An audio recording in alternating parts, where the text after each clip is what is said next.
Hello friends, ಬನ್ನಿ ಇವತ್ತು ಬೇಸಿಗೆ ವಿಶೇಷ ದೇಹಕ್ಕೆ ತಂಪು ನೀಡುವಂಥ ಮಸ್ಕ್ ಮಿಲನ್ ಅಥವಾ ಕರ್ಬೂಜದ ಹಣ್ಣಿನ ಜ್ಯೂಸನ್ನು ಯಾವ ರೀತಿ ಮಾಡೋಣ ಅಂತ ನೋಡೋಣ. ಇದರಲ್ಲಿ ತುಂಬಾ ಹೆಲ್ತ್ ಬೆನಿಫಿಟ್ಸ್ ಇದೆ. ಬಿ ಪಿ ಇರೋರಿಗೆ ಇದು ತುಂಬ ಒಳ್ಳೆಯದು. ಹಾಗೆ ನಮ್ಮ ಚರ್ಮದ ಕಾಂತಿಗೂ ಕೂಡ ಸಹಾಯ ಮಾಡುತ್ತದೆ. ಅದಲ್ಲದೆ ಜೀರ್ಣಕ್ರಿಯೆ ಶಕ್ತಿಗೂ ಕೂಡ ಇದು ಸಹಾಯ ಮಾಡುತ್ತದೆ. ಇದನ್ನು ಮಾಡೋದಕ್ಕೆ ನಾನು ಒಂದು ಚಿಕ್ಕದಾದ ಹಣ್ಣನ್ನು ತೆಗೆದುಕೊಂಡಿದ್ದೇನೆ. ಅದೇ ರೀತಿ 50 ml ಹಾಲು, 2 ಏಲಕ್ಕಿ ಹಾಗೆ ರುಚಿಗೆ ತಕ್ಕಷ್ಟು ಸಕ್ಕರೆ, ಚಿಕ್ಕದಾಗಿ ಕತ್ತರಿಸಿಕೊಂಡಂಥ ಮಸ್ಕ್ ಮಿಲನ್.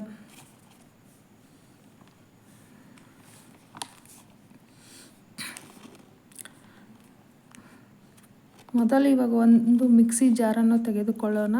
ಅದಕ್ಕೆ ಕತ್ತರಿಸಿದ ಮಸ್ಕ್ ಮಿಲನನ್ನು ಹಾಕಿಕೊಂಡು ಅದಕ್ಕೆ 4 ರಿಂದ 5 ಸ್ಪೂನಷ್ಟು ಸಕ್ಕರೆಯನ್ನು ಹಾಕೋಣ.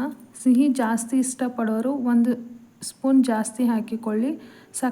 ಸಕ್ಕರೆ ಬೇಡ ಅನ್ನೋವರು ಈ ಜಾಗದಲ್ಲಿ ಬೆಲ್ಲನೂ ಸಮೇತ ಉಪಯೋಗಿಸಿಕೊಳ್ಳಬಹುದು.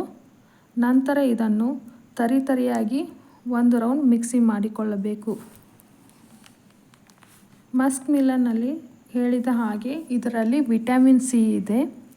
ಇದರಿಂದ ನಮಗೆ ರೋಗ ನಿರೋಧಕ ಶಕ್ತಿ ಅಥವಾ ಇಮ್ಯುನಿಟಿ ಪವರ್ ಜಾಸ್ತಿ ಮಾಡುತ್ತದೆ. ಇದಲ್ಲದೆ ನಾರಿನಂಶ ಕೂಡ ಜಾಸ್ತಿ ಇರುತ್ತದೆ. ಇದರಲ್ಲಿ 90% ಭಾಗದಷ್ಟು ನೀರಿನಂಶ ಇದೆ.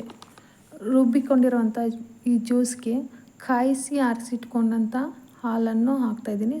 ಸುಮಾರು ನಾನಿಲ್ಲಿ 50 ml ಹಾಲನ್ನು ಬಳಸ್ತಾಯಿದ್ದೀನಿ. ನಿಮಗೆ ಹಸಿ ಹಾಲಾದರೂ ಯೂಸ್ ಮಾಡ್ಬೋದು ಅಥವಾ ಕಾಯಿಸಿ ಆರಿಸಿದ ಹಾಲನ್ನಾದರೂ ಯೂಸ್ ಮಾಡ್ಬೋದು. ನಾನಿಲ್ಲಿ ಕಾಯಿಸಿ ಆರಿಸಿಟ್ಟಿರುವಂಥ ಹಾಲನ್ನು ಯೂಸ್ ಮಾಡ್ತಾಯಿದ್ದೀನಿ.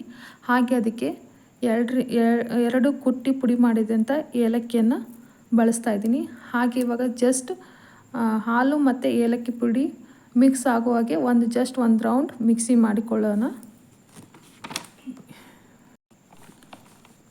ಇವಾಗ ಬೇಸಿಗೆ ವಿಶೇಷದ ಮಸ್ಕ್ ಮಿಲನ್ ಅಥವಾ ಕರ್ಬೂಜದ ಹಣ್ಣಿನ ಜ್ಯೂಸ್ ರೆಡಿಯಾಗಿದೆ. ಇದನ್ನು ನಾವು ಕುಡಿಯೋದ್ರಿಂದ ಬಿಸಿಲು ಜಾಸ್ತಿ ಇರೋದ್ರಿಂದ ನಮ್ಮ ದೇಹಕ್ಕೆ ತಂಪು ನೀಡುವುದಲ್ಲದೆ ನಮ್ಮ ದೇಹದಲ್ಲಿ ಆಗುತ್ತಂಥ ಸುಸ್ತನ್ನು ಕೂಡ ಈ ಜ್ಯೂಸ್ ಕಮ್ಮಿ ಮಾಡುತ್ತದೆ. ಇದರಲ್ಲಿ ಕೂಡ ನಾರಿನಂಶ ಜಾಸ್ತಿ ಆಗಿರೋದ್ರಿಂದ ನಮ್ಮ ದೇಹಕ್ಕೆ ತುಂಬಾ ಒಳ್ಳೆಯದು. ಈಗ ನಾನು ಮೇಲ್ಗಡೆ ಜಸ್ಟ್ ಅಲಂಕಾರಕ್ಕೋಸ್ಕರ ಚಿಕ್ಕದಾಗಿ ಕತ್ತರಿಸಿಕೊಂಡಿರೋಂಥ ಮಸ್ಕ್ ಮಿಲನ್ ಪೀಸನ್ನು ಹಾಕ್ತಾಯಿದ್ದೀನಿ. ಆ ಜ್ಯೂಸ್ ಕುಡಿಯುವಾಗ ಅದು ಈ ಪೀಸಸ್ಗಳು ಸಿಕ್ಕರೆ ತುಂಬಾ ಟೇಸ್ಟಾಗಿ ರುಚಿಯಾಗಿರುತ್ತದೆ.